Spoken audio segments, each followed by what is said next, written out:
Hello students. तो आज के वीडियो लेक्चर में हम हमारे चैप्टर को कंटिन्यू करेंगे जो हमने यूनिट तो पढ़ लिया था हमने यूनिट इन डायमेंशन। उसके बाद 1D मोशन चल रहा था, motion in straight line motion.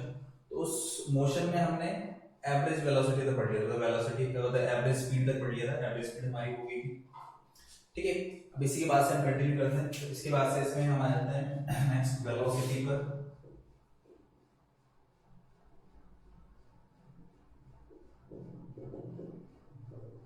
ठीक है, तो वेलोसिटी कुछ भी नहीं, वेलोसिटी स्पीड की तरह ही है, बस स्पीड के साथ एक और टर्म ऐड हो जाएगी, डायरेक्शन। ठीक है, तो ऐसा लिखते हैं velocity means speed with direction.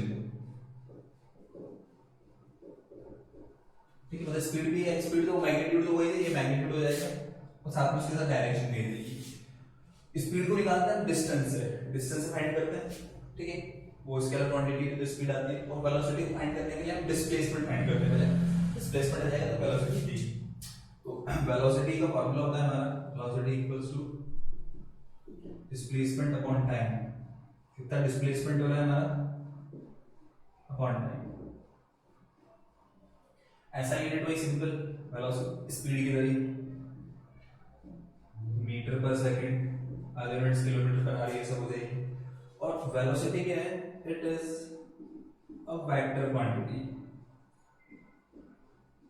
ये होती है वेक्टर क्वांटिटी होती है और स्पीड जो होती है स्केलर होती है। वेक्टर क्वांटिटी होगी, so it can be positive, negative और जीरो। क्योंकि डिस्प्लेसमेंट पॉजिटिव हो सकता है, डिस्प्लेसमेंट नेगेटिव हो सकता है, डिस्प्लेसमेंट जीरो हो सकता है। इसलिए वेलोसिटी भी पॉजिटिव हो सकती है, नेगेटिव हो सकती है, जीरो हो सकती है, तीन हो सकती है वेलोसिटी। डिस्प्लेसमेंट जीरो हो तो वेलोसिटी जीरो हो जाएगी, डिस्प्लेसमेंट पॉजिटिव हो वेलोसिटी पॉजिटिव, डिस्प्लेसमेंट नेगेटिव हो वेलोसिटी नेगेटिव हो जाएगी। तो ये हमारी सिंपल वेलोसिटी होगी। ठीक है, स्पीड की तरह ही है। इसमें अगर एवरेज वेलोसिटी निकालनी है तो एवरेज वेलोसिटी हो जाएगी हमारी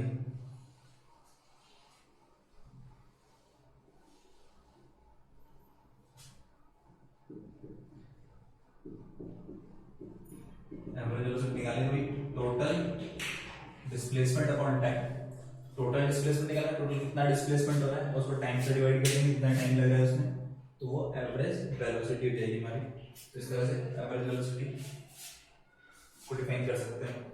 ठीक है, अब तो ये सेम है, मतलब उसमें डिस्प्लेसमेंट और डिस्टेंस का डिफरेंस है। स्पीड के लिए हम डिस्टेंस फाइंड करेंगे और वेलोसिटी के लिए डिस्प्लेसमेंट। जैसे अगर हम कोई एग्जांपल लेते हैं, सपोज एवरेज के केस में एग्जांपल क्या होगा, जैसे एक पर्सन है ए से बी तक जाता है। ठीक है, मान लो स्पीड दी हुई है हमें 40 किलोमीटर पर आवर और बी से ए रिटर्न होता है वापस 60 किलोमीटर पर आवर से। ए से बी 40 जा रहा है, वापस बी से ए 60 से आ रहा है। अब तुमसे पूछ ले कि एवरेज स्पीड और एवरेज वेलोसिटी क्या होगी। तो एवरेज स्पीड तो हम बता देंगे। ठीक है, जितना डिस्टेंस जा रहा है उतना ही आ रहा है, इक्वल इक्वल डिस्टेंस है तो 2v1 v2 on v1 plus v2 formula निकाला हमने 2 into 40 into 60 40 plus 60 सॉल्व करेंगे इसको तो ये 48 kmph आ जाएगा। बट इसी में अगर तुमसे पूछ लेते कि एवरेज वेलोसिटी क्या होगी, एवरेज वेलोसिटी क्या होगी, उसके लिए पहले डिस्प्लेसमेंट निकालते हैं। तो डिस्प्लेसमेंट ए से बी के वापस ए पर आ गया, मतलब इनिशियल भी यही है और फाइनल पोजीशन भी यही है। इनिशियल भी यही, फाइनल भी यही, तो डिस्प्लेसमेंट क्या होगा जीरो। डिस्प्लेसमेंट जीरो तो एवरेज वेलोसिटी जीरो, तो एवरेज वेलोसिटी जीरो होगी और एवरेज स्पीड जीरो नहीं होगी। ठीक है, तो कोई पार्टिकल मूव कर रहा है तो एवरेज स्पीड कभी भी जीरो नहीं होती, स्पीड जीरो नहीं होती, बट वेलोसिटी हो सकती है कब, तो डिस्प्लेसमेंट जीरो हो जाए, घूम फिर के वापस वहीं आ जाए। तो डिस्प्लेसमेंट जीरो हो तो वेलोसिटी भी जीरो हो जाएगी। तो ये चीज हमें ध्यान रखनी है। अगर एक ही लाइन में जा रहा है सीधा सीधा, कहीं मुड़ मुड़ नहीं रहा, कुछ भी नहीं कर रहा, अगर बिल्कुल स्ट्रेट जा रहा है, बाद में रिटर्न भी नहीं हो रहा, उधर एक ही डायरेक्शन में जा रहा है, तो अगर एक ही डायरेक्शन में कोई भी पार्टिकल अगर मूव कर रहा है तो उस केस में उसकी एवरेज स्पीड और एवरेज वेलोसिटी दोनों सेम होती है। क्यों? क्योंकि वहां पर डायरेक्शन चेंज नहीं हो रही, वो एक ही तरफ जा रही है, एक ही तरफ जाएगी, एक ही लाइन के अलॉन्ग जाएगी, ठीक है। जैसे ऐसे घूम नहीं रही, किसी कर्व पाथ में नहीं जा रही, स्ट्रेट लाइन में जा रही है। तो डिस्टेंस और डिस्प्लेसमेंट सेम होता है, डिस्टेंस और डिस्प्लेसमेंट सेम होगा तो एवरेज वेलोसिटी और एवरेज स्पीड भी क्या होगी, सेम होगी। तो इस चीज को हम ध्यान में रख सकते हैं, ठीक। अब बात करते हैं हम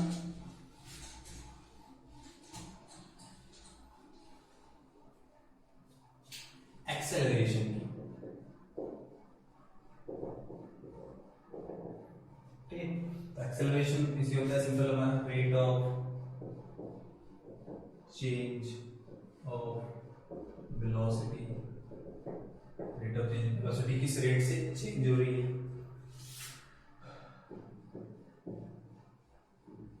तो अगर फॉर्मूला लिखेंगे एक्सेलरेशन का तो ये हो जाएगा change in velocity on time. Hall particle move कर रहा है, इनिशियल वेलोसिटी u है, फाइनल है v, टाइम लग रहा है t, एक्सेलरेशन हमारा हो जाएगा v minus u by T. Final initial velocity, final velocity upon time v minus u by T, ये सिंपल एक्सेलरेशन का फॉर्मूला। अब बात करते हैं इसकी यूनिट की। ऐसा यूनिट वेलोसिटी की क्या होती है, मीटर पर सेकंड, और टाइम की सेकंड, तो ये metre per second square. Velocity vector quantity है तो एक्सेलरेशन भी वेक्टर ही होगा, ठीक है। ये वेलोसिटी वेक्टर कोई भी वेक्टर क्वांटिटी होती है, इसके अपॉन में स्केलर क्वांटिटी आ रही है या मल्टीप्लिकेशन में स्केलर क्वांटिटी आ रही है, मल्टीप्लिकेशन में या अपॉन में स्केलर क्वांटिटी से अगर मल्टीप्लाई करते हैं किसी वेक्टर को तो रिजल्ट जो होता है वो वेक्टर ही मिलता है। उसको स्केलर से डिवाइड कर रहे हैं वेक्टर को तो रिजल्ट जो वो वेक्टर ही मिलेगा, तो ये वेक्टर ही है, एक्सेलरेशन हमारा वेक्टर ही होगा। ऐसा unit metre per second square is a vector quantity,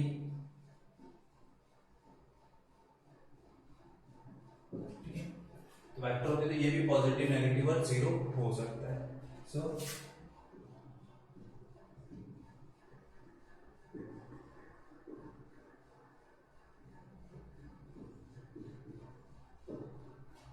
तो ये भी पॉजिटिव, नेगेटिव, जीरो होगा। बात करते हैं पॉजिटिव एक्सेलरेशन की, नेगेटिव एक्सेलरेशन की और जीरो एक्सेलरेशन की। पॉजिटिव कब होगा, नेगेटिव कब होगा, जीरो कब होगा, ठीक है। ये वाला फॉर्मूला तो ध्यान रखना।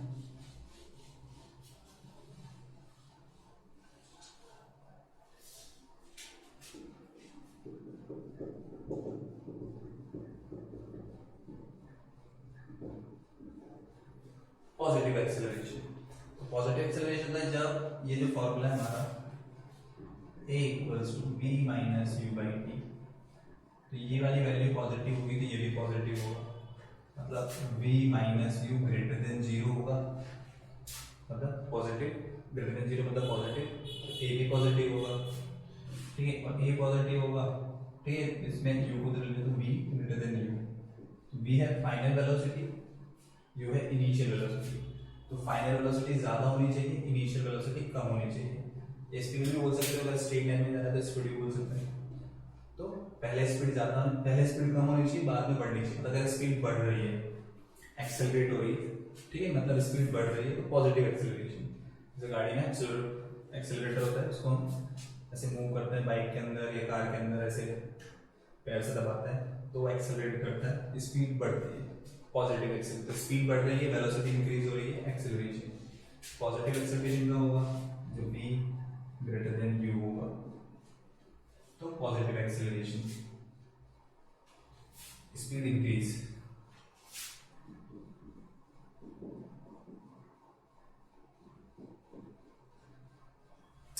नेगेटिव एक्सेलरेशन,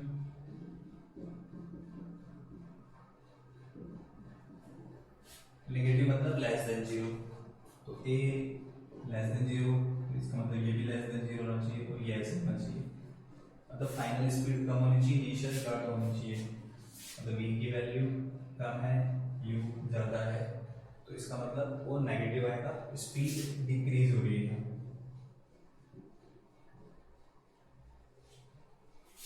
और लास्ट हो जाएगा 0।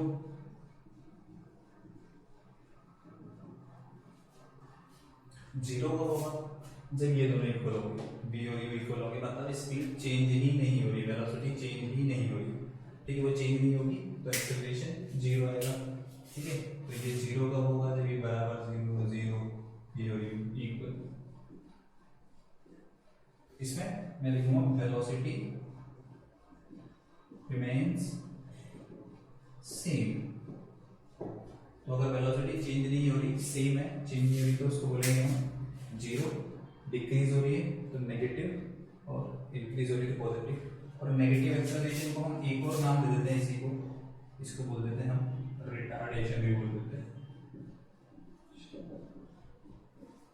नेगेटिव एक्सेलरेशन को एक और नाम दे देते हैं रिटार्डेशन। रिटार्डेशन मतलब नेगेटिव एक्सेलरेशन होता है, इसको भी तुम ध्यान रख सकते हो।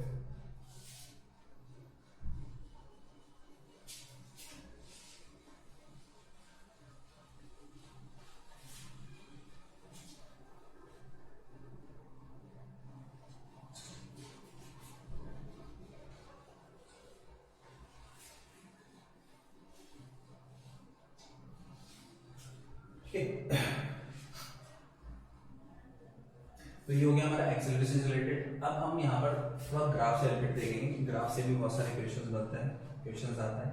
ठीक है, तो उसको समझेंगे, ग्राफ को समझेंगे। तो ग्राफ बनाते हैं यहाँ पर, ग्राफ इन मोशन। ये सबसे पहले बना रहे हैं हम पोजीशन टाइम ग्राफ।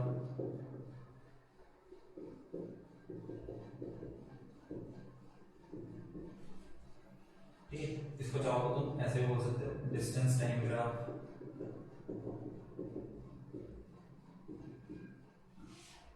या फिर डिस्प्लेसमेंट टाइम ग्राफ।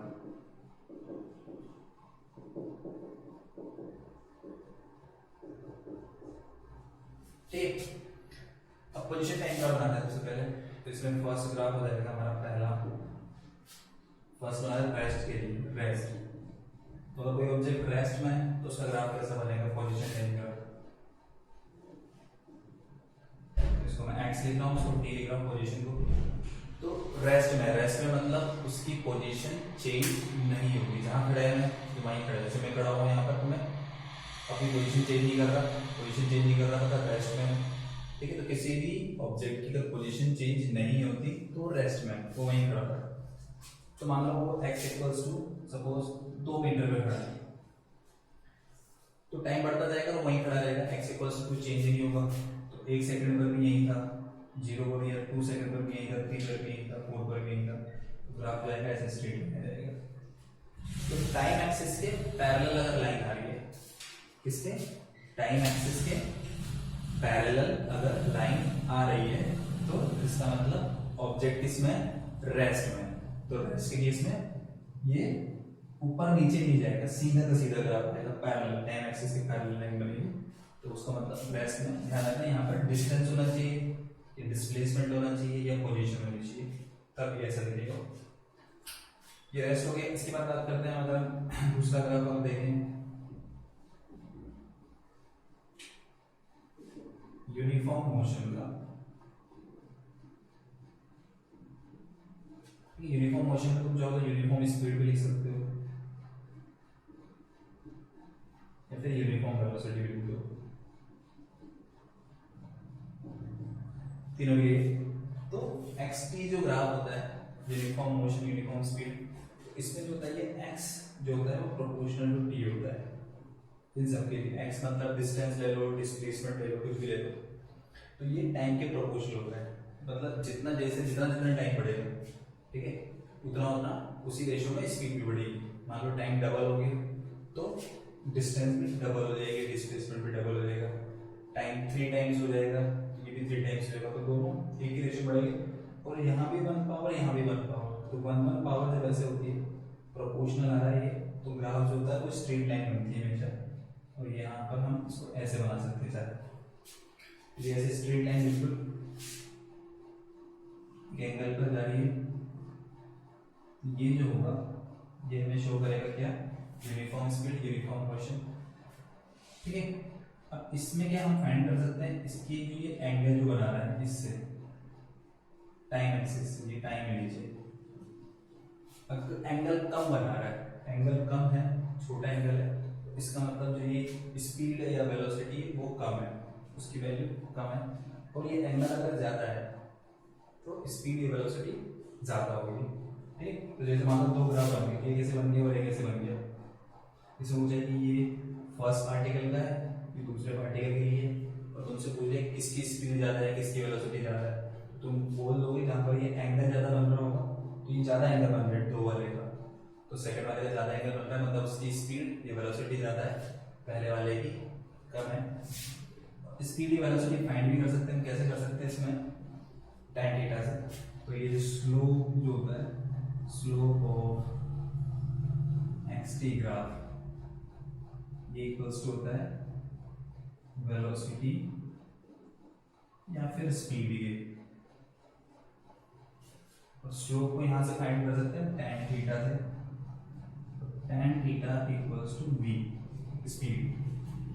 ठीक, स्लोप में क्या होता है, जब भी हम स्लोप को बोलते हैं तो स्लोप में ये वाली वैल्यू में कितना चेंज हो रहा है अपॉन ये वाली वैल्यू में कितना चेंज हो रहा है, change in x upon change in y, वो स्लोप होता है। This upon this x by t, x upon t वो स्लोप होता है। ठीक है, तो x बाय t, x मतलब डिस्टेंस, t मतलब डिस्टेंस अपॉन टाइम से क्या मिलेगा, वेलोसिटी या स्पीड। तो ये स्लोप, और स्लोप को tan थीटा से भी निकाल सकते हैं, tan theta sin theta cos theta, tan theta से तुमने देखा होगा वही tan थीटा ये, और उसे हम फाइंड कर सकते हैं स्पीड की वैल्यू को। ठीक है, तो एंगल से फाइंड कर सकते हैं, मान लो ये है x के इक्वल ये वाली वैल्यू t के इक्वल, तो x बाय t ऐसे लिया जाएगा, distance upon time, displacement upon time, velocity आ जाएगी। ठीक है, ये ग्राफ हो जाएगा यूनिफॉर्म मोशन का। अगर हम बात करें नॉन यूनिफॉर्म मोशन की,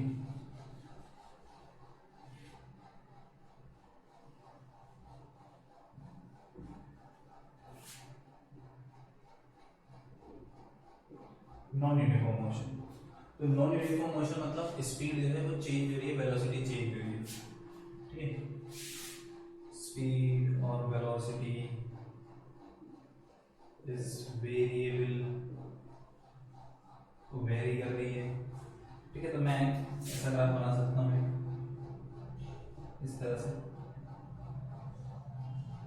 ये स्ट्रेट लाइन नहीं है, कर्व आ रही है, तो जैसे लाइन कर्व होती है, मुड़ती है लाइन, लाइन मुड़ गई, ठीक है, सीधी सीधी नहीं जा रही, मुड़ गई, ऐसे मुड़ गई, ऐसे मुड़ गई, किधर भी मुड़ गई, तो इसका मतलब क्या होगा कि वो वेरिएबल हो गया, चेंज हो रही है वो। ठीक है, तो यहाँ पर वेरिएबल स्पीड भी शो करेगा इसको। और इसमें अगर देखेंगे तो जो टेंजेंट होता है, tan थीटा मतलब tangent, tangent theta, tan theta denote करता है किसको, स्पीड को, वेलोसिटी को। यहाँ पर अगर मैं टेंजेंट बनाता हूँ इस पॉइंट पर, तो ये इतना एंगल बनाएगा, मतलब इस एंगल छोटा है मतलब स्पीड कम है। अगर मैं यहाँ पर टेंजेंट बनाता हूँ, देखो ये एंगल बड़ा दिख रहा है, ये एंगल छोटा है, ये बड़ा एंगल है, तो यहाँ से इधर जा रहे हैं तो क्या हो रहा है, स्पीड बढ़ रही है, वेलोसिटी इंक्रीज हो रही है। ठीक है, तो वेलोसिटी बढ़ रही है मतलब ये कर रहा है, एक्सेलरेट कर रहा है, नॉन यूनिफॉर्म वेलोसिटी है। ठीक, तो ये ग्राफ हो जाएगा हमारा नॉन यूनिफॉर्म मोशन का। और अगर इसी के अंदर यही ग्राफ अगर x proportional to t square है, x proportional to t square है, तो ये जो होगा ये कांस्टेंट एक्सेलरेशन होगा।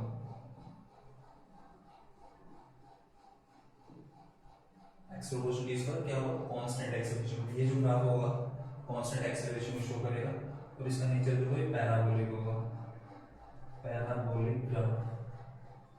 ठीक है, ये जो शेप होती है इसको पैराबोला बोलते हैं, जैसे इसको तुम सर्कल बोलते हो। ठीक है, इस तरह का थोड़ा शेप होता है, इसको इलिप्स बोलते हैं, नाम होते हैं शेप्स के। ऐसे ये शेप जो होती है पैराबोला होती है। ठीक है, x proportional t square constant acceleration. अगर t स्क्वायर नहीं है, इसकी जगह तुमने पावर बढ़ा दी, क्यूब कर दिया, तो फिर ये कांस्टेंट नहीं होगा, ये वेरिएबल एक्सेलरेशन होगा। ठीक है, और ये नीचे पैराबोलिक नहीं होगा, उसको फिर हम कुछ भी नाम नहीं देंगे, वैसे कर्व होगा बस। x proportional t cube t to the power 4 t to the power 5, तो ये फिर वेरिएबल एक्सेलरेशन, यहाँ पे जो एक्सेलरेशन होगा वो वेरिएबल होगा, कांस्टेंट नहीं होगा। ठीक, इसी ग्राफ को हम चाहे तो ऐसा भी बना सकते हैं, इसमें तो क्या था स्पीड इंक्रीज हो रही थी, ठीक है, पॉजिटिव एक्सेलरेशन, मैं चाहूँ तो ऐसा भी बना सकता हूँ ग्राफ को, ठीक है। इसमें देखो अगर मैं टेंजेंट बनाता हूँ, इस पॉइंट पे बनाता हूँ टेंजेंट, तो ये एंगल कितना है, अगर मैं इस पॉइंट पे टेंजेंट बनाता हूँ, ये से इसको पीछे बनाएंगे तो एंगल जो है ये इतना आएगा, तो ये वाला एंगल ज़्यादा दिख रहा है, ये एंगल कम दिख रहा है, यहाँ पे स्पीड ज़्यादा है, फिर धीरे धीरे ऊपर जा रही स्पीड कम होती जा रही, कम होती जा रही, डिक्रीज होती जा रही कंटिन्यूसली स्पीड डिक्रीज हो रही है, ठीक है। तो ये वाला ग्राफ, ये भी कर्व लाइन बने, तो ये भी क्या है कांस्टेंट, सॉरी वेरिएबल स्पीड है, वेरिएबल वेलोसिटी है, तो एक्सेलरेट कर रहा है मतलब ये, तो स्पीड यहाँ पे क्या हो रही है डिक्रीज हो रही है, स्पीड डिक्रीज हो रही है मतलब ये नेगेटिव एक्सेलरेशन भी शो हो रहा है। और इसके पहले वाला जो ऐसे बना था वो स्पीड इंक्रीज हो रही थी, पॉजिटिव एक्सेलरेशन था, ये वाला नेगेटिव एक्सेलरेशन है, ठीक है। इसमें भी अगर x proportional to t square होता है तो फिर उसको बोलेंगे वही कांस्टेंट एक्सेलरेशन, और यहाँ टू की जगह कोई और पावर आती है तो वो कांस्टेंट नहीं होगा, वेरिएबल हो जाएगा, ठीक है। इस तरह से हम पोजीशन टाइम ग्राफ बना सकते हैं। अब पोजीशन टाइम ग्राफ के बाद हम आ जाते हैं दूसरा second,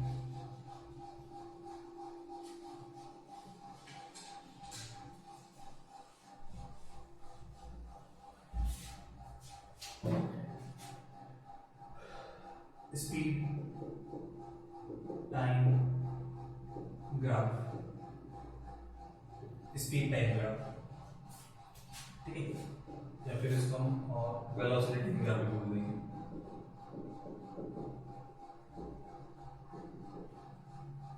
speed time graph, velocity time graph. फिर अगर मैं इसमें वही रेस्ट के लिए करूँगा, रेस्ट, तो ये टी और स्पीड ये वेलोसिटी के लिए वी ले लेंगे, तो रेस्ट मतलब speed zero, velocity zero, change नहीं हुई, तो ग्राफ जो आएगा वो दिखेगा ही नहीं बिल्कुल ऐसे, ये टी वाली लाइन ही बनेगी बस, ना तो ऊपर कुछ बन रहा है ना नीचे कुछ बन रहा है, इसका मतलब रेस्ट है। ब्लैंक अगर दिख रहा है तो इसका मतलब वहां पर क्या है रेस्ट, स्पीड जीरो है, ऐसा ग्राफ स्पीड जीरो। फिर सेकंड है बनाते हैं वो यूनिफॉर्म मोशन का,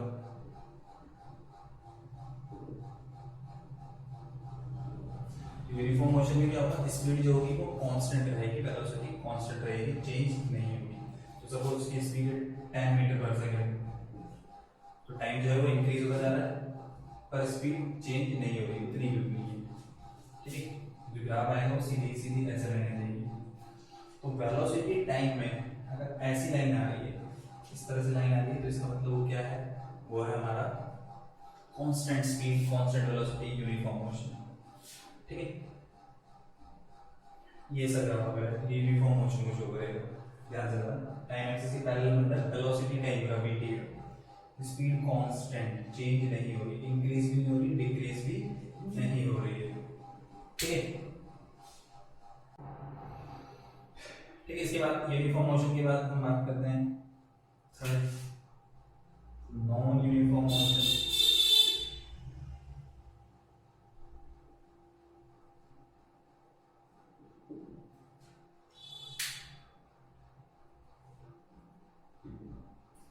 तो नॉन यूनिफॉर्म मोशन मतलब जाएगा स्पीड उसकी इंक्रीज हो रही, डिक्रीज हो रही, कुछ भी हो रही, तो वो नॉन यूनिफॉर्म मोशन।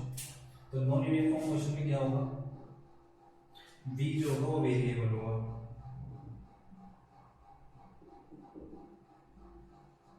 ठीक है, v वेरिएबल। अब इसमें अगर मैं ग्राफ बनाऊंगा v प्रोपोर्शनल टू t का, v directly proportional to t, time increase होगा उसी रेशियो v भी इंक्रीज होगा, तो इस चीज में क्या होता है, एक्सेलरेशन जो होता है वो कांस्टेंट होता है, एक्सेलरेशन क्या होगा constant, v proportional to t, t का वैल्यू कांस्टेंट, ठीक है। और ये डायरेक्टली यहाँ भी बन पाओ यहाँ भी बन पाओ, तो ग्राफ जो है वो सीधी ऐसे स्ट्रेट लाइन है इस तरह से। तो ये जो ग्राफ है इसमें क्या होगी, स्पीड कंटिन्यूअसली इंक्रीज होगी, तो ये पॉजिटिव एक्सेलरेशन शो कर रहा है।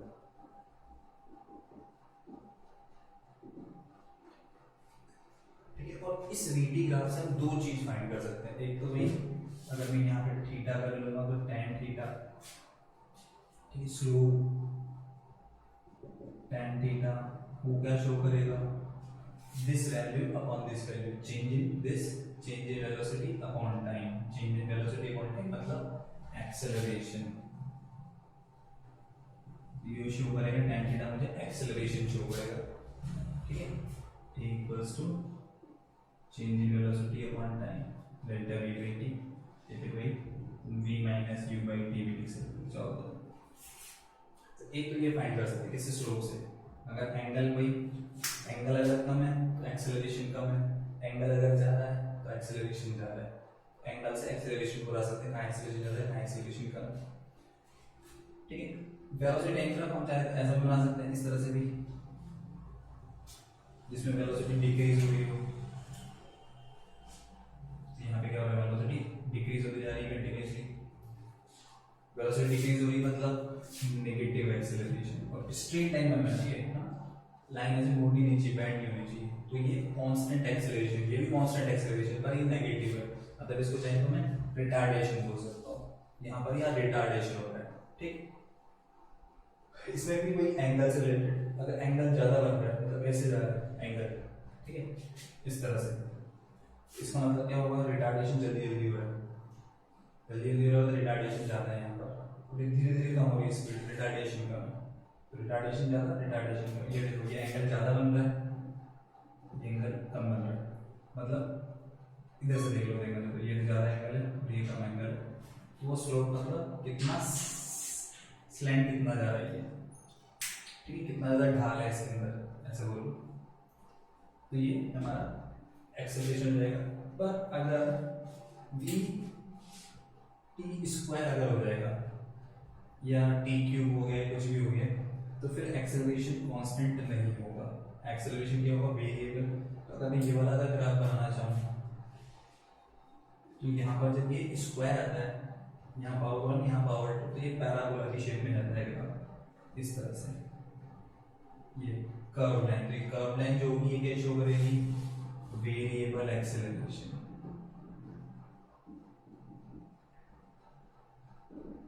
यहाँ पे एक्सेलरेशन कम है, धीरे धीरे धीरे धीरे एक्सेलरेशन बढ़ता जा रहा है, वेरिएबल एक्सेलरेशन, अगर यहाँ टी स्क्वायर है, ठीक है, तो टी की v का कोई भी फॉर्मूला है, उसमें टी की जो पावर है वो 1 से ज़्यादा है, 2 है 3 है 4 है, इसका मतलब एक्सेलरेशन भी कांस्टेंट नहीं है, वेरिएबल है, स्ट्रेट लाइन नहीं है, कर्व आएगा, ठीक है। तो ये चीज़ें ध्यान रख सकते हैं नॉन यूनिफॉर्म मोशन में, ठीक है। तो एक तो इससे क्या होगा, हम एक्सेलरेशन फाइंड कर सकते हैं, और इसी ग्राफ से देखो, ये जो ग्राफ बनाया है मैंने ऐसे मान लो, इसी ग्राफ से मैं डिस्टेंस या डिस्प्लेसमेंट भी फाइंड कर सकता हूँ, कैसे फाइंड करेंगे,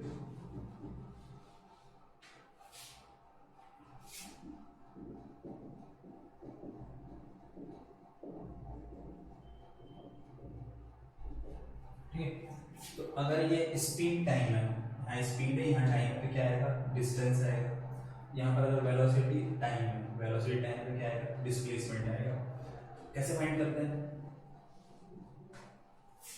इसको, फाइंड करने के लिए क्या है, तो distance equals to speed into time, distance equals to speed into time, speed मतलब इसको मल्टीप्लाई करना है, तो ग्राफ में अगर ये वाली वैल्यू मल्टीप्लाई होनी चाहिए, ये वाली वैल्यू मल्टीप्लाई होगी तो वो निकलती है एरिया अंडर द कर्व से, एरिया अंडर द कर्व, मतलब कर्व मतलब जो लाइन जो भी है स्ट्रेट हो मुड़ी हुई कैसे भी हो ग्राफ, तो उसका जो अंडर का जो एरिया होता है ये वाला एरिया, ये मैं पूरा एरिया अगर निकाल दूंगा तो ये एरिया किसको शो करेगा डिस्टेंस को, अगर वेलोसिटी है तो फिर डिस्प्लेसमेंट को शो करेगा। अगर तुम चाहे तो वैल्यूज निकाल सकते, मान लो ये 0 है, यहाँ पर ये वैल्यू जो है ये 10 है, ये 0 है, और यहाँ पर मान लो ये 5 है, ऐसे वैल्यू होती है सेकंड में, ये मीटर में पर सेकंड में। तो हमसे बोलते हैं डिस्टेंस या डिस्प्लेसमेंट क्या होगा, तो मैं क्या करूँगा इसका एरिया निकालूंगा, तो ये क्या है right angle triangle, right angle triangle का एरिया कैसे निकलता है हाफ बेस, बेस मतलब ये value 5 into height, half base into height, तो हाइट होती रहेगी 10, तो ये इसको सॉल्व करेंगे तो 25 मीटर, तो ये 25 मीटर आ जाएगा। ये इस तरह से अगर ग्राफ दिया हुआ है तो इससे भी हम क्या निकाल सकते हैं, डिस्टेंस या डिस्प्लेसमेंट निकाल सकते हैं। तो वेलोसिटी टाइम ग्राफ ज़्यादा इंपॉर्टेंट है। ज़्यादा इंपॉर्टेंट क्यों है? क्यों? वेलोसिटी टाइम ग्राफ से मैं एक्सेलरेशन भी फाइंड कर सकता हूँ स्लोप निकाल कर, और इससे मैं डिस्टेंस या डिस्प्लेसमेंट फाइंड कर सकता हूँ एरिया अंडर द कर्व निकाल कर। दो चीज इससे मिल सकती है एक ही ग्राफ से, तो इसलिए ये इंपॉर्टेंट है ये ग्राफ ज़्यादा। ठीक है,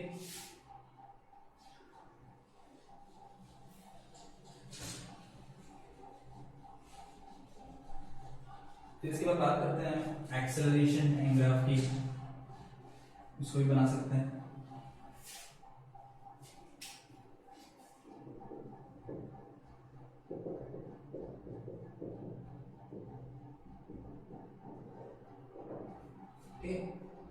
एक्सेलरेशन टाइम ग्राफ, पहला रेस्ट हो और या फिर यूनिफॉर्म मोशन हो। रेस्ट है यूनिफॉर्म मोशन, दोनों के लिए सेम ग्राफ बनेगा। कैसे? एक्सेलरेशन होगा ही नहीं, एक्सेलरेशन जीरो होगा। कोई पार्टिकल अगर रेस्ट में होता है या यूनिफॉर्म मोशन में होता है, दोनों केस में क्या होता है? Acceleration zero.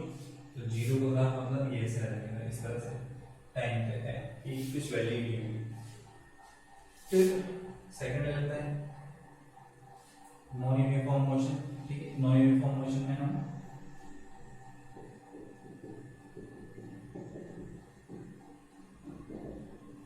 कांस्टेंट एक्सेलरेशन बना रहे हैं, एक्सेलरेशन चेंज नहीं हो रहा, एक्सेलरेशन कांस्टेंट है, तो इस तरह से बना सकते हैं।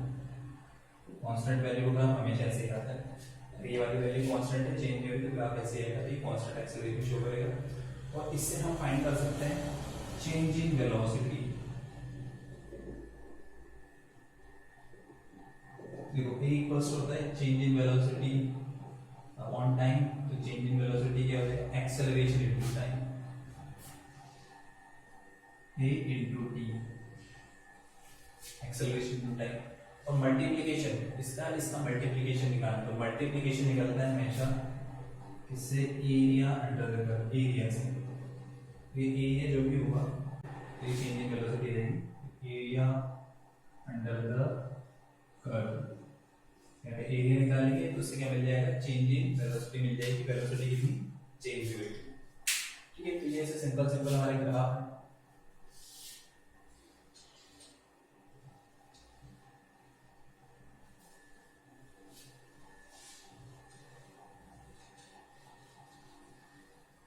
एक मैं एक एग्जांपल इस तरह से एग्जांपल लेते हैं, वेलोसिटी टाइम v है, t है, ऐसे जा रहेगा, फिर ऐसे जा रहा है, फिर ऐसे जा रहा है।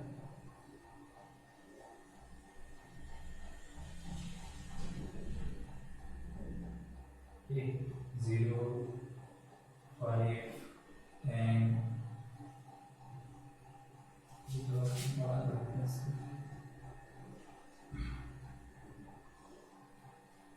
और ये 20 टाइम किसमें? सेकंड में, ये मीटर पर सेकंड। ठीक है, वैल्यू 10 ले लेते हैं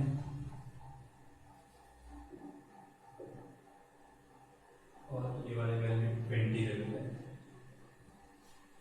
तो ग्राफ रीड करना है, ग्राफ कैसे रीड करना है? तो यहाँ से पैरेलल लाइन आ रही है, इसके पैरेलल, तो 0 से 5 सेकंड तक उसकी वेलोसिटी चेंज नहीं होगी। वेलोसिटी चेंज नहीं मतलब यूनिफॉर्म मोशन, यहाँ से यहाँ तक यूनिफॉर्म मोशन है। फिर 5 से लेकर 10 तक उसकी स्पीड इंक्रीज हो रही है, स्पीड इंक्रीज हो रही है मतलब क्या? ये यूनिफॉर्म और स्ट्रेट लाइन है, तो स्ट्रेट लाइन मतलब यूनिफॉर्म एक्सेलरेशन है, और वो भी क्या हो रहा है? स्पीड इंक्रीज हो रही है, तो पॉजिटिव एक्सेलरेशन, यहाँ से यहाँ तक पॉजिटिव एक्सेलरेशन, स्पीड इंक्रीज हो रही है, कांस्टेंट है। और यहाँ से यहाँ तक भी स्ट्रेट लाइन है, तो ये भी कांस्टेंट एक्सेलरेशन, पर स्पीड डिक्रीज हो रही है, तो इसको बोलेंगे हम रिटार्डेशन। ये रिटार्डेशन जो होगा, ये रिटार्डेशन है, यहाँ पर नेगेटिव एक्सेलरेशन, ये पॉजिटिव एक्सेलरेशन, तो ये जीरो एक्सेलरेशन, क्योंकि कांस्टेंट स्पीड, तो zero acceleration, positive acceleration, negative acceleration. अब मान लो कुछ एक्सेलरेशन की वैल्यू निकालो, 5 से लेकर 10 तक एक्सेलरेशन कितना है, तो कुछ नहीं करना है, इसमें तुम्हें क्या निकालना है? tan theta. tan थीटा क्या हो जाएगा? Perpendicular upon base. tan theta होता है परपेंडिकुलर अपॉन बेस, तो परपेंडिकुलर की वैल्यू होता है ये वाली लेंथ 20 - 10, दैट इज 10 बेस ये वाली लाइन 10 माइनस 5 दैट मीन्स 5 तो ये 2 आ जाएगा और 2 मीटर पर सेकंड स्क्वायर इस वाली लाइन पर पूरे का acceleration 2 metre per second square रहेगा। फिर तुमसे पूछ लिया कि यहाँ पर कितना होगा तो फिर वही tan थीटा निकाल लेंगे परपेंडिकुलर ऑन बेस तो ये कितना है 20 माइनस 0 मतलब 20 और ये कितना है 20 माइनस 10 मतलब 10 20/10 तो ये आ जाएगा 2 मीटर पर सेकंड स्क्वायर ये भी। बट यहाँ पर क्या ध्यान देना है यहाँ पे ध्यान देना है कि स्पीड क्या हो रही है डिक्रीज हो रही है तो इसको फिर मैं माइनस लूंगा और ये भी माइनस आएगा नेगेटिव एक्सेलरेशन क्योंकि स्पीड डिक्रीज होगी तो negative acceleration -2 metre per second square तो यहाँ पे 0 a का वैल्यू यहाँ का वैल्यू 2 प्लस में और यहाँ का वैल्यू -2 नेगेटिव में। ठीक है ये सभी वैल्यूज हो जाएगी तो इसको हम सॉल्व कर सकते हैं इस तरह से। अब ये तो बात होगी एक्सेलरेशन की। अब बात करते हैं अगर मुझे डिस्टेंस या डिस्प्लेसमेंट फाइंड करना है तो इसी के नाम से मैं डिस्टेंस या डिस्प्लेसमेंट निकाल सकता हूँ। मान लो उसे 0 से 5 कितना डिस्प्लेसमेंट हुआ डिस्टेंस हुआ तो इसका एरिया निकाल लेंगे। रेक्टेंगल है हाइट इनटू लेंथ तो ये 10 इनटू 5 तो 50 आ जाएगा तो इसका एरिया 50 होगा 50 मीटर है। ठीक है फिर 5 से 10 निकालना है तो इसका एरिया निकाल के ऐड कर देंगे तो इसका एरिया जो होगा वो 25 हो जाएगा और इसका 50 ये पूरा 75 आ जाएगा। तुम कैलकुलेट करके देख सकते हो इसको। ठीक है और ऐसे फिर इसको निकालेंगे अगर हम तो ये आ जाएगा हमारे पास 100।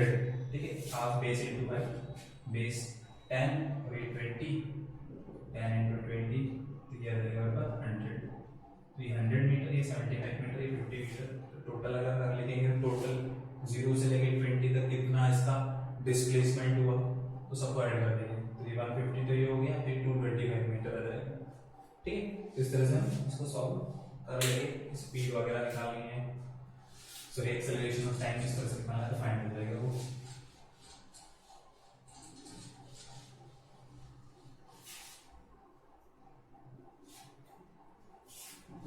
ठीक है तो इसमें जैसे क्वेश्चन आया था एनटीएससी में उसमें दिया हुआ था ऐसे वीटी ग्राफ जो एक्सेलरेट कर रहा है तो उसका एक्सेलरेशन अल्फा जो रिटार्डेशन हो रहा है तो उसका एक्सेलरेशन बीटा और यहाँ से यहाँ तक पूरा जो टाइम है वो टाइम इंटरवल है टी।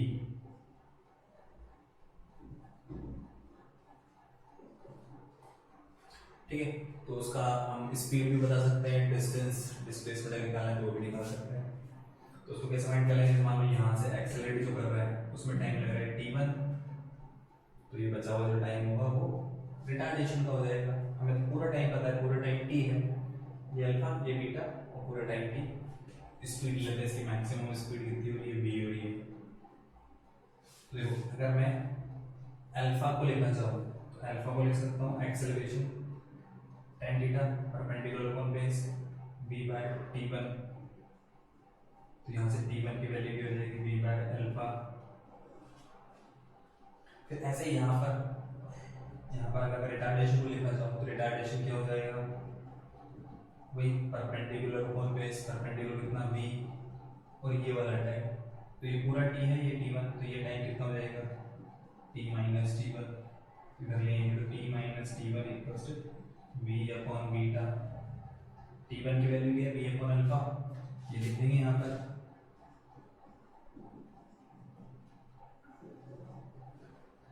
v अपॉन अल्फा को उधर ले जाओ v कॉमन एलसीएम लेंगे ये अल्फा बीटा एलसीएम आ जाएगा ये बीटा प्लस अल्फा इधर v हमें v का वैल्यू अगर निकालना है तो v की वैल्यू देगी alpha beta upon alpha plus beta into t ये स्पीड आ जाएगी मैक्सिमम स्पीड। ठीक है तो ये हो जाएगी हमारी मैक्सिमम स्पीड। इसी क्वेश्चन में ये क्वेश्चन पूछा गया था इसमें एनटीएससी 2013 या 14 में आया था क्वेश्चन एग्जाम में। ठीक है तो इसका आंसर ये हो जाएगा। इसमें एक और क्वेश्चन बना सकते हैं हम बना सकते हैं कि टोटल उसका डिस्प्लेसमेंट कितना हो या डिस्टेंस कितना चला तो डिस्टेंस या डिस्प्लेसमेंट भी हम फाइंड कर सकते हैं। इसी में कैसे करेंगे VT graph, velocity time graph से डिस्प्लेसमेंट या डिस्टेंस निकालते हैं, एरिया अंडर द कर्व, तो डिस्प्लेसमेंट आ जाएगा, डिस्टेंस आ जाएगा, area under the curve.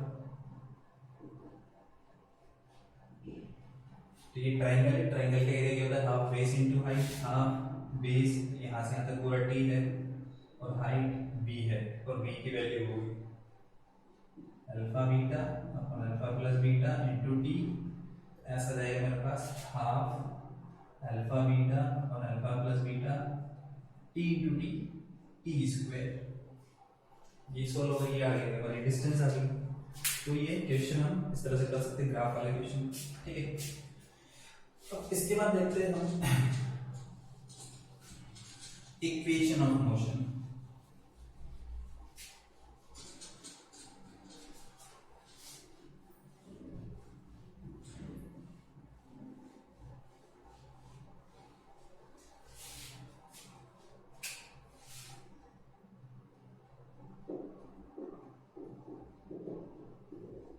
Equation of motion, ठीक है। तो पार्टिकल है सिंपल, वो यूनिफॉर्म एक्सेलरेशन, ध्यान रखना एक्सेलरेशन यूनिफॉर्म होना चाहिए। तो यूनिफॉर्म एक्सेलरेशन से मूव कर रहा है, पहले सो स्प्रेड u था, फिर b हो गया, तो u से b स्पीड कितने टाइम में होगा, t टाइम में। तो इसमें एक्सेलरेशन अगर निकालना है तो थीटा से निकाल लेंगे, tan थीटा पहला निकाल रहे हैं, tan थीटा देखो क्या होगा, एक्सेलरेशन के इक्वल। तो एक्सेलरेशन क्या हो जाएगा, ये वाली वैल्यू परपेंडिकुलर कौन पेज, तो ये v माइनस यू, यहाँ से आता पूरा v, ये u, तो ये बचा हुआ ये v माइनस यू होगा, और ये t, तो v minus u by t, तो यहाँ से t इधर आ जाएगा, तो v की value u plus A T. तो ये सिंपल हमारी फर्स्ट इक्वेशन ऑफ मोशन होती है। ये फाइनल वेलोसिटी, ये इनिशियल एक्सीलरेशन विद टाइम।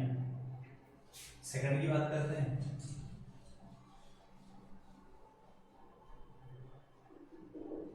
तो देखो जो डिस्टेंस या डिस्प्लेसमेंट जो होता है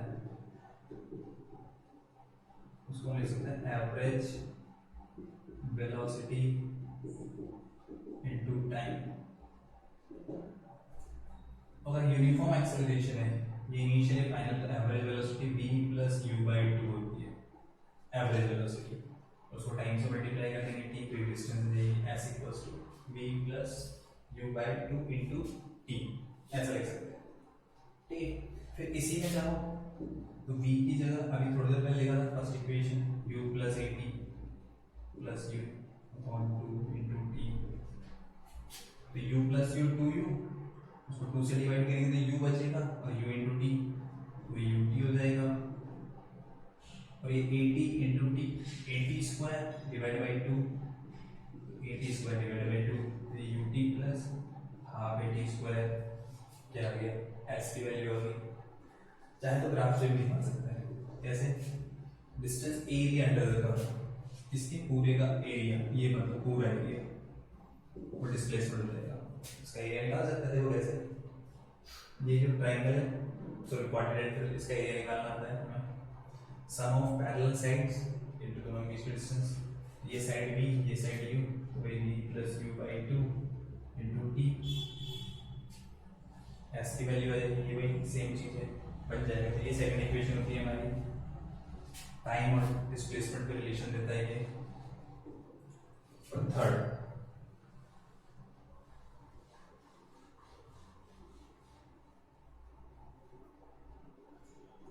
इक्वेशन, सिंस a का वैल्यू होता है हमारा b minus u by t, और ऐसे ही होता है, तो यहाँ से t का वैल्यू अगर लिखेंगे तो b minus u by t लिख सकते हैं, and s equals to b plus u by 2 into t, और यही t का वैल्यू यहाँ लिख दो, देखो क्या हो जाएगा, देखो b minus u by a, 2 into a इधर मल्टीप्लाई करेगा 2a s, और a plus b into a minus b, a square minus b square, तो यहाँ से इसको कर ले आएंगे, तो b square equals to u square plus 2as, ये थर्ड इक्वेशन होगी। तो तीनों इक्वेशन हमें ध्यान में होगी। First b equals to u plus 80, second s equals to ut plus half 80 square, third b square equals to u square plus 2as। ठीक है, ये रिलेशन होता है s और v में। डिस्टेंस गिवन है तो फाइनल वेलोसिटी इन दोनों रिलेशन। सेकंड वाली इक्वेशन डिस्टेंस और टाइम में रिलेशन देती है, और फर्स्ट वाली जो इक्वेशन है वो स्पीड और टाइम वेलोसिटी और टाइम में रिलेशन देती है। अलग अलग इक्वेशन अलग अलग रिलेशन दी है, इससे क्वेश्चंस कर सकते हैं।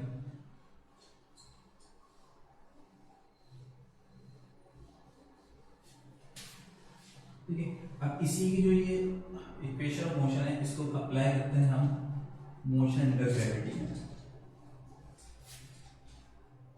इसका एग्जांपल मोशन अंडर ग्रेविटी। उसमें भी क्या होता है, एक्सेलरेशन कांस्टेंट होता है।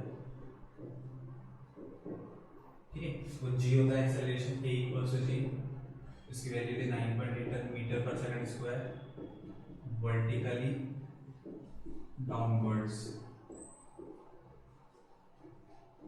Towards centre of earth.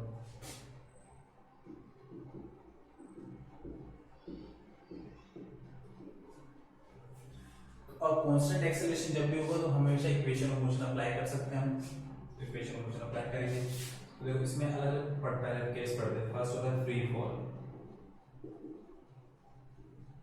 Free fall में क्या है, किसी हाइट से, सपोज h हाइट, कोई बिल्डिंग है उसकी हाइट है h, और वहां से किसी ऑब्जेक्ट को ड्रॉप कर रहे हैं, छोड़ रहे हैं, गिरा रहे हैं, फेंक नहीं रहे हैं, ड्रॉप कर रहे हैं। ड्रॉप किया, ठीक है, ग्रेविटी लगेगी वो नीचे जाएगा, उसका एक्सेलरेशन होगा, उसकी कंटिन्यूअसली स्पीड बढ़ती जाएगी क्योंकि एक्सेलरेशन इसी डायरेक्शन में, तो उसकी एक्सेलरेटिंग मोशन होगी। ठीक है, और वो नीचे जाता जाएगा, स्पीड इंक्रीज होती रहेगी। मान लो यहाँ कहीं पहुंच गया इस जगह पर, इस जगह से यहाँ पहुंचने में उसको टाइम लगा t, और ये डिस्टेंस होगी s, और यहाँ पर इसकी वेलोसिटी होगी मान लो v। तो t टाइम पे वेलोसिटी, t टाइम पे डिस्टेंस चलिए, उसको हम फाइंड कर सकते हैं। वो कैसे, फर्स्ट इक्वेशन अगर अप्लाई करता हूँ, v equals to u plus 80, u का वैल्यू 0, a की जगह g और t, u 0 है और a का वैल्यू g के इक्वल है, तो v इक्वल्स टू क्या आ गया, gt। तो ये वेलोसिटी है, ये वेलोसिटी 8 टाइम t। डिस्प्लेसमेंट निकालना है, कितना डिस्प्लेसमेंट हुआ, कितना डिस्टेंस चला, उसको भी निकाल सकते हैं सेकंड इक्वेशन से। s equals to ut plus half 80 square, फिर u का वैल्यू 0, हाफ a की जगह g और 80 स्क्वायर, s इक्वल्स टू क्या आ जाएगा, हाफ gt स्क्वायर। कितना डिस्टेंस चला उसमें, t टाइम में। फिर मान लेते हैं कि पूरा ग्राउंड तक पहुंच जाता है। ठीक है, h डिस्टेंस चलेगा, डिस्टेंस पता है मुझे, और टाइम निकाल सकता हूँ कितना टाइम लगेगा, मान लो t टाइम में। फिर यहाँ पर तो डिस्टेंस कितना चला h, तो h की जगह लिखते हैं h, t टाइम की जगह कैपिटल T लिखूंगा मैं, हाफ g t स्क्वायर। तो यहाँ से क्या मिलेगा मुझे, तो t स्क्वायर का वैल्यू कर लेंगे तो हो जाएगा 2h/g, और t का वैल्यू √2h/g। इस फार्मूला को हम ध्यान रख सकते हैं। ये क्या होता है, ये होता है टाइम कितना लगा, किसी ऑब्जेक्ट को ड्रॉप किया तो h हाइट तक गिरने में, h डिस्टेंस चलने में कितना टाइम लगेगा, √2h/g। इंपॉर्टेंट फार्मूला याद रखना होता है इसको। इसके अलावा मान लो जब ये ग्राउंड पर पहुंचता है तो ये गिर करता है, स्पीड v से सेट करता है, v कुछ भी, यहाँ पर थोड़ा v का वैल्यू कम होगा, यहाँ थोड़ा ज़्यादा होगा, तो ग्राउंड पर कितना v होगा,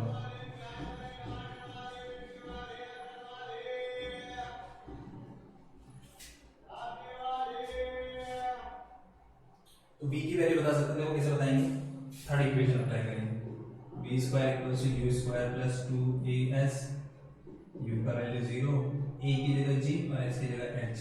कितना डिस्टेंस चला h, और a की जगह g, तो यहाँ से v की वैल्यू लेगी √2gh,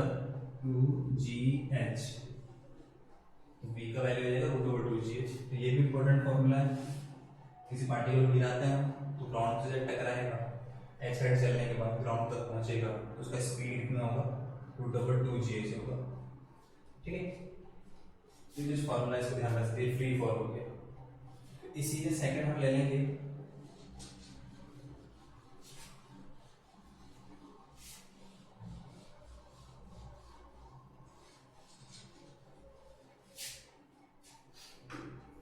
किसी पार्टिकल को ऊपर की तरफ फेंकें, यहाँ से ग्राउंड से ऊपर फेंकेंगे तो उसके बाद इनिशियल स्पीड होगी, उसको स्पीड देनी पड़ेगी तभी ऊपर जाएगा। अगर उसे छोड़ दोगे तो ऊपर नहीं जाएगा, नीचे आएगा। तो ऊपर जाएगा तो ग्रेविटी लगेगी इधर नीचे की तरफ, तो यू के अपोजिट डायरेक्शन में जी, मतलब इसका क्या होगा, रिटार्डेशन होगा। तो यहाँ से यहाँ रिटार्डेशन हो जाता है, स्पीड डिक्रीज होती जाती है और एक पॉइंट पर आके स्पीड 0 हो जाती है। ठीक है, तो यहाँ रुकेगा नहीं, यहाँ पर अभी भी ग्रेविटी कहाँ लग रही है, नीचे की तरफ, तो ये वापस नीचे आएगा और वापस ग्राउंड पर पहुंचेगा। ठीक है, इसमें क्या होता है, जितना स्पीड से थ्रो करते हैं उतने स्पीड से ग्राउंड पर आता है।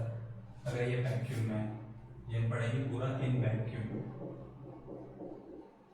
ठीक है, इसके पहले वाला भी वो सब पूरा वैक्यूम में ही था। उसमें क्या होता है, मास से रिलेटेड कुछ नहीं आता। किसी छोटे से पत्थर को फेंकें, बड़े से पत्थर को फेंकें, एक कागज को फेंकें, एक बॉल को फेंकें, ठीक है, आयरन रॉड को फेंकें, किसी को वैक्यूम में अगर फेंकेंगे तो ग्राउंड पर जब पहुंचेगा तो सभी का टाइम सेम होगा। फेदर हो या स्टोन हो, दोनों को ड्रॉप करेंगे सेम हाइट से, तो सेम टाइम पर जाके वो ग्राउंड से टकराते हैं वैक्यूम के अंदर। पर एक्चुअल कंडीशन जो हम, अगर तुम खुद से करना चाहोगे तो वैक्यूम प्रोड्यूस नहीं कर पाओगे, तो स्टोन पहले पहुंच जाएगा क्योंकि उस पर एयर रेजिस्टेंस कम लगेगा और फेदर पर एयर रेजिस्टेंस ज्यादा लगेगा, तो फेदर जो होगा वो बाद में पहुंचेगा। ठीक है, तो ऐसा एयर के अंदर होगा। हम जो पूरा पढ़ रहे हैं वैक्यूम के अंदर पढ़ रहे हैं। वैक्यूम में क्या है, जितनी स्पीड से ऊपर जाएगा वापस ग्राउंड तक आएगा, उतनी स्पीड से वापस तक आएगा। ठीक है, यहाँ से इसका रिटार्डेशन हो रहा है, फिर जब नीचे आएगा तो ये इसका एक्सेलरेशन होगा। इसकी डायरेक्शन चेंज नहीं होती, इसकी फिक्स डायरेक्शन वही है।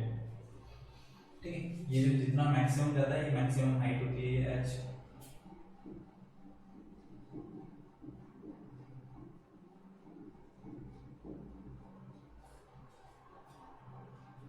इसमें दो फॉर्मूला इंपॉर्टेंट है। कौन कौन से, एक तो इसमें ऊपर जाने नीचे आने में कितना टाइम लगता है, या ऊपर जाने में कितना टाइम लगता है, उसको हम रिलेट कर सकते हैं। देखो, यहाँ से यहाँ जाने में जो टाइम लगेगा वो t टाइम होगा, वापिस आने में भी सेम टाइम लगता है। वैक्यूम के केस में जितना टाइम ऊपर जाने में लगता है उतना टाइम नीचे आने में लगता है। तो उसको निकाल सकते हैं फर्स्ट इक्वेशन से, v = u + at, v 0, u acceleration negative होगा, रिटार्डेशन हो जाएगी, तो यहाँ से t की वैल्यू आ जाएगी मेरे पास u/g।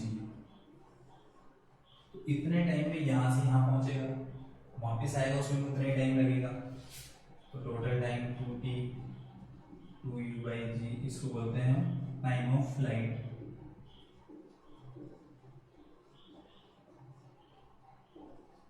कितने टाइम तक वो एयर में रहा, वो टाइम ऑफ फ्लाइट 2u/g होता है। एक फॉर्मूला भी होता है। दूसरा फॉर्मूला होता है हमारे पास इसमें, उसको हम थर्ड इक्वेशन से निकालेंगे।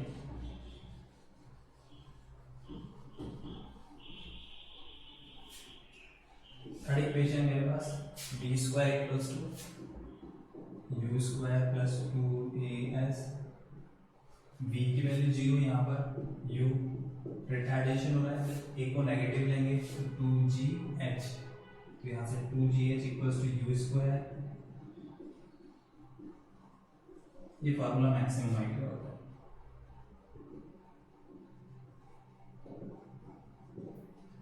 h = u²/2g, किसी ऑब्जेक्ट को u स्पीड से देखना, मैक्सिमम कितनी हाइट तक जाएगा, ये फार्मूला होगा। ठीक है, इसमें ग्राफ भी बना सकते हैं, 2 ग्राफ बना सकते हैं इसके अंदर।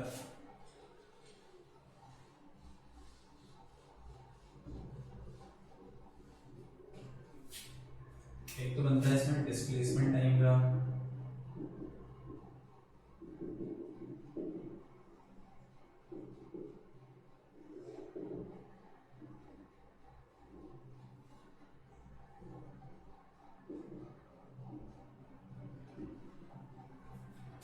पहले यहां से जा रहा है, रिटार्डेशन हो रहा है, तो रिटार्डेशन इस तरह से, तो जब ऊपर से नीचे आएगा तो ये एक्सेलरेशन होगा, और ये वापस इसका डिस्प्लेसमेंट जीरो होगा क्योंकि जहां से भेजा है वापस वहीं जाएगा, तो जीरो की तरफ नीचे की तरफ लेके आना है। इसको एक्सेलरेट करवाते हुए ग्राफ अगर मैं पूरा एक साथ बनाऊंगा तो ये सब होता है इस तरह से, ये पैराबोलिक ऐसे होता है। यहाँ पर जो टाइम लगता है वो u बाई जी होता है, यहाँ का जो टाइम होता है ये 2u बाई जी होता है, ये मैक्सिमम हाइट होती है u स्क्वायर अपॉन 2g। इस तरह का बनता है पैराबोलिक ग्राफ, ये पैराबोला शेप, इसको पैराबोला बोलते हैं शेप को, क्योंकि एक्सेलरेशन कांस्टेंट है और under constant acceleration parabolic graph बन रहा है, पोजीशन टाइम ग्राफ। अब हम बात करें तो वेलोसिटी टाइम ग्राफ बनाओ।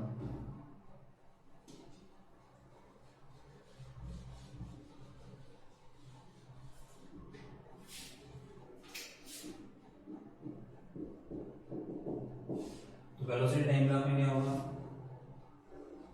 ये t और ये v, पहला वेलोसिटी u है और कंटिन्यूअसली रिटार्डेशन हो रहा है, डिक्रीज होती जा रही है, डिक्रीज होती जीरो हो जाएगी यहाँ पर। फिर अब ऊपर जा रहा है तो वेलोसिटी का मैं पॉजिटिव लेता हूँ, ठीक, तो नीचे आ रहा होगा तो डायरेक्शन क्या होगी, चेंज, डायरेक्शन चेंज होगी तो वेलोसिटी नेगेटिव हो जाएगी।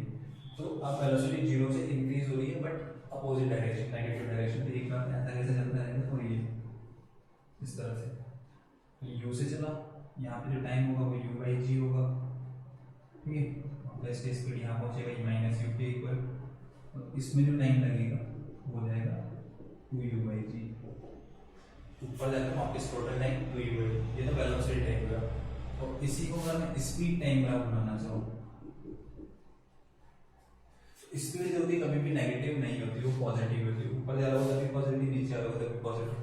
तो ग्राफ जो है स्पीड वाला वो इस टाइम एक्सिस के नीचे कभी नहीं आएगा, नेगेटिव की तरफ कभी नहीं आएगा, ऊपर ही रहेगा। तो कुछ नहीं करना, इसको ऊपर बना देना ऐसा कैसे।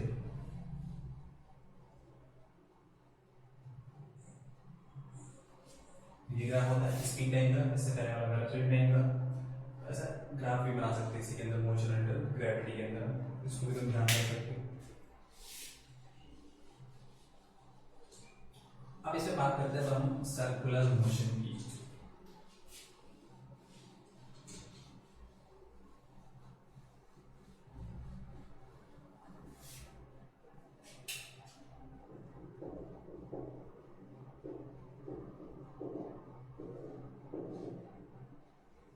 कोई पार्टिकल सर्कुलर पाथ में घूम रहा है, ठीक है, मोशन जो होगी इसको सर्कुलर मोशन हो जाएगी, ठीक है। इसमें हम एंगल फाइंड कर सकते हैं,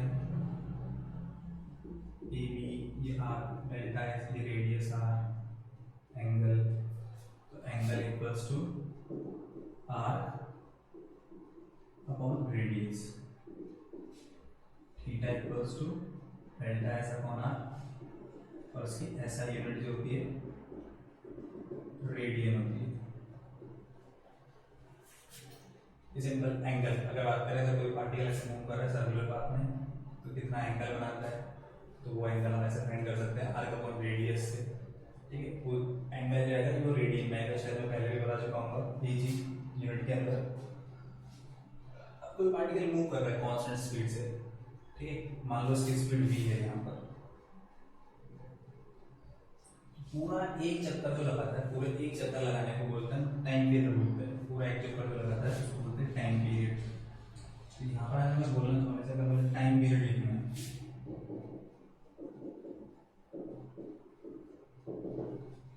तो time taken to complete one revolution, ठीक है, एक रेवोल्यूशन, एक चक्कर पूरा लगाने में कितना टाइम लगेगा, उसको हम चाहे तो निकाल सकते हैं। Time equals to that distance upon speed. तो एक चक्कर जो लगाएगा कितना डिस्टेंस चलेगा, इसकी पूरी सर्कमफेरेंस के इक्वल, तो सर्कमफेरेंस के इक्वल जाएगा, तो डिस्टेंस जाएगा 2 पाई r अपॉन स्पीड v, तो टाइम पीरियड 2 पाई r अपॉन v। तो ये टाइम पीरियड होता है। जैसे हमसे कभी कभी क्वेश्चन पूछ लेते हैं टाइम पीरियड ऑफ, तो जो हमारी क्लॉक जो होती है, clock, wall clock, wrist watch, ये सब होगी, तो उसमें जो मिनट हैंड हो गई, आर हैंड हो गई, सेकंड हैंड हो गई, इनकी जो टिप होती है, टिप, और टिप जो होती है सर्कुलर पाथ में घूमती है, और सर्कुलर पाथ में घूमती है तो एक फिक्स टाइम पीरियड होता है। तो time period of second hand, ठीक है, जो सेकंड हैंड जो सेकंड वाली सुई जो होती है उसका टाइम पीरियड होता है कितना, 60 सेकंड्स। 60 सेकंड्स में एक चक्कर लगा देती है वो 60 सेकंड्स, और 1 मिनट भी बोल सकते हैं चलो इसको। फिर time period of minute hand, जो उसमें मिनट हैंड होती है उसका टाइम पीरियड होता है 60 मिनट। 60 मिनट में या फिर 1 आवर, 60 मिनट या फिर 1 आवर में वो एक राउंड पूरा कंप्लीट कर लेती है। फिर बात करें हम आर हैंड की, तो उसका होता है कितना, 12 आवर्स होता है। 12 आवर्स में एक चक्कर पूरा कराती है। अब बात करते हैं जैसे मून की, मून एक चक्कर लगाता है कितना, अराउंड 27.3 डेज। अगर अर्थ की बात करें, अर्थ का टाइम पीरियड ऑफ रेवोल्यूशन कितना है, अर्थ का 365 डेज। तो हम टाइम पीरियड ऑफ रेवोल्यूशन बता सकते हैं, फॉर्मूला इसका लिख सकते हैं 2πr/v, ठीक है।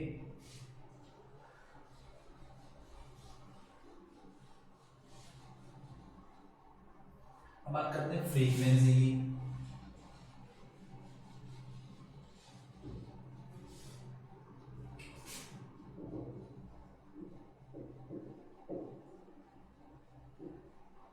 फ्रीक्वेंसी, तो फ्रीक्वेंसी होता है नंबर ऑफ रिवोल्यूशन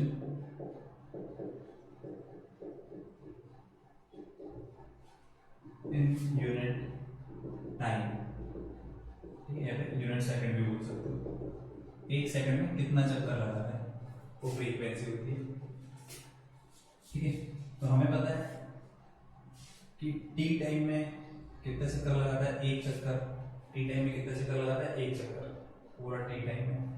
एक सेकंड में कितना चक्कर लगाएगा, 1/t। तो जो 1/t होता है वो फ्रीक्वेंसी होती है, इसको ऐसे डिनोट कर सकते हैं। तो फ्रीक्वेंसी टाइम पीरियड का रेसिप्रोकल होती है। टाइम पीरियड का फॉर्मूला लिखा था हमने क्या, 2πr/v, v ऊपर पहुंच जाएगा, चाहो तो फ्रीक्वेंसी से लिख सकते हो v/2πr, फ्रीक्वेंसी होती है। अब यहाँ पर एक टर्म होती है एंगुलर स्पीड।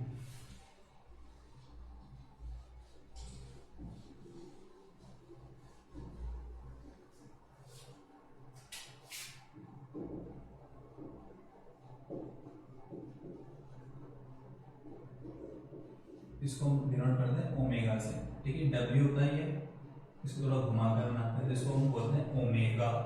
ओमेगा, ये ओमेगा लैटिन वर्ड है। एंगुलर स्पीड क्या होता है, एंगुलर स्पीड होता है हमारा angle upon time. Angular speed omega equals to theta upon time. तो ये हमारी एंगुलर स्पीड होती है। इसको तुम चाहो तो टाइम पीरियड की फॉर्म में लिख सकते हो। जैसे ये जो पूरा चक्कर में लगता है, ये पूरा चक्कर, तो जो एंगल होता है, देखो एंगल निकाल सकते हैं कैसे, एंगल निकाल सकते हैं आर्क अपॉन रेडियस। पूरा एक चक्कर कट रहा है, आर्क कितना हो जाएगा, 2πr upon radius, are cancel 2π। तो पूरा एक चक्कर जब लगाता है तो एंगल की वैल्यू होती है 2π, और पूरे एक चक्कर में जो टाइम होता है उसको बोलते हैं टाइम पीरियड। 2π/t हम लिख देते हैं यहाँ पर ओमेगा को, और 1/t को लिख सकते हैं f। ये रिलेशन भी होता है, यहाँ t टाइम पीरियड है, f फ्रीक्वेंसी और ये एंगुलर स्पीड है। ये फॉर्मूला लिख सकते हैं। कभी कभी कोई क्वेश्चन आ जाता है कि सेकंड हैंड की एंगुलर स्पीड क्या होगी, मिनट हैंड की एंगुलर स्पीड क्या होगी, आर हैंड की एंगुलर स्पीड क्या होगी, तो उसको कैसे निकाल सकते हैं, देखो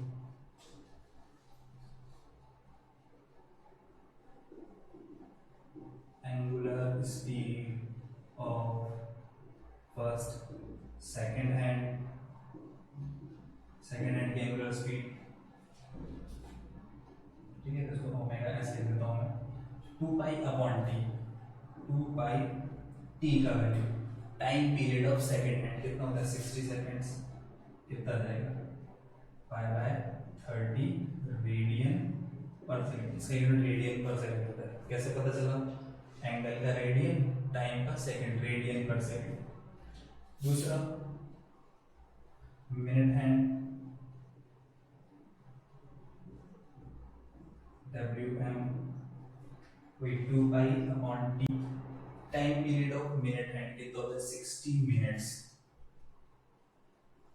और 60 मिनट को सेकंड में कन्वर्ट करेंगे तो 60 से मल्टीप्लाई कर देंगे ये, तो ये आ जाएगा हमारे पास पाई अपॉन 1800 रेडियन पर सेकंड। और इसी तरह से तुम आर एंड का भी निकाल सकते हो, तो 2 पाई अपॉन 12 आवर्स, और 12 आवर्स को पहले मिनट में कन्वर्ट करेंगे तो इनटू 60, फिर सेकंड में कन्वर्ट करेंगे तो फिर इनटू 60, तो कुछ नहीं करना, ये फॉर्मूला है इस वाले में, इसको 12 से मल्टीप्लाई कर देना है इसी के नीचे, तो इसको 12 से मल्टीप्लाई कर दोगे तो आर एंड की एंगुलर स्पीड आ जाएगी। ऐसा हम एंगुलर स्पीड निकाल सकते हैं, ठीक है।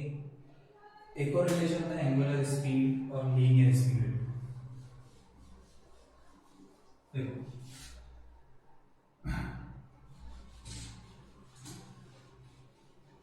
यहीं से लिख लेते हैं, ओमेगा इक्वल टू क्या है 2 pi by t, and t equals to क्या था हमारा 2 पाई आर अपॉन वी, ठीक है। तो टी की वैल्यू यहाँ पे पुट कर दो, तो ओमेगा इक्वल्स टू 2 पाई और टी की value 2 pi r upon v, तो वी ऊपर पहुंच जाएगा, 2 पाई कैंसिल, यहाँ से ओमेगा आ जाएगा मेरे पास वी अपॉन आर। तो कोई पार्टिकल जो है वो सर्कुलर पाथ में मूव कर रहा है, तो ये एंगुलर स्पीड, ये लीनियर स्पीड और ये रेडियस, तो इसका रिलेशन होता है फिर v equals to omega into r, ऐसा लिख सकते हैं, ठीक है। तो ये सिंपल हमारी डेफिनेशन टाइप हो जाएगी। अब बात अगर करते हैं हम सर्कुलर मोशन की, तो सर्कुलर मोशन में क्या होता है, मान लो स्पीड अगर कांस्टेंट है, यूनिफॉर्म सर्कुलर मोशन है, और इसकी डायरेक्शन जो है कंटिन्यूअसली चेंज होती रहती है। डायरेक्शन बनाने निकालेंगे तो टेंजेंट से बनाते हैं, तो डायरेक्शन जो है वो क्या हो रही है कंटिन्यूअसली चेंज हो रही है, डायरेक्शन चेंज हो रही है तो वेलोसिटी क्या हो रही है चेंज हो रही है।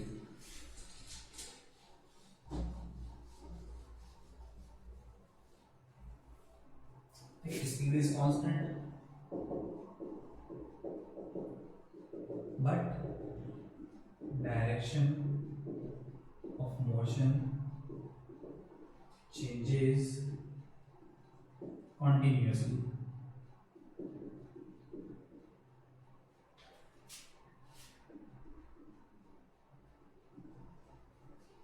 So velocity changes,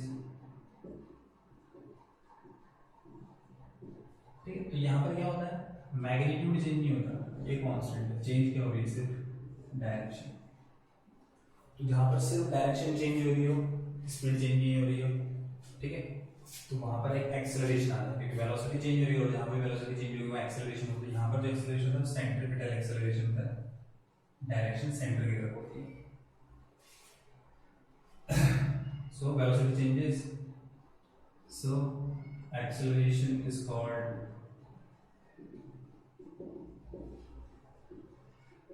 centripetal acceleration, क्योंकि जब भी वेलोसिटी चेंज होगा एक्सेलरेशन हमेशा आएगा, ठीक है।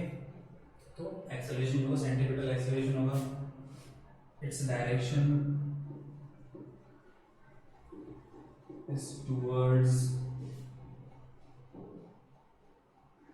सेंटर, सेंटर होगा उसकी डायरेक्शन होगी, और उसकी वैल्यू अगर हम लिखना चाहें तो वैल्यू का फॉर्मूला होता है इसका v स्क्वायर अपॉन r, या फिर v की जगह ओमेगा लिखेंगे तो ओमेगा स्क्वायर r। तो ये इसका फॉर्मूला होता है centripetal acceleration v square upon r, v speed upon radius, ये एंगुलर स्पीड इनटू रेडियस। तो ये हम फॉर्मूला लिख सकते हैं सेंट्रीपिटल एक्सेलरेशन का, इसमें एक्सेलरेशन होता है क्योंकि डायरेक्शन चेंज हो रही है, स्पीड चेंज नहीं हो रही। तो ये फॉर्मूला भी हम ध्यान में रख सकते हैं चाहे तो, ठीक है, मतलब रखना है ध्यान में चाहे तो क्या। तो ये सर्कुलर मोशन इस तरह से हम इसमें मोशन से रिलेटेड इतना ही है हमारे इसमें। अब तुम्हें बस क्वेश्चंस की प्रैक्टिस करनी है, तो क्वेश्चंस तुम्हारे पास मटेरियल वगैरह होगा एनटीएससी का, एक तो बुक परचेज करने के लिए बोली होगी और उसके अलावा कोचिंग का मटेरियल होगा, तो उसको क्वेश्चंस सॉल्व करना है तुम्हें, और फिर जो भी तुम्हारे डाउट्स वगैरह जो भी आते हैं उसको पूछना है, ठीक है।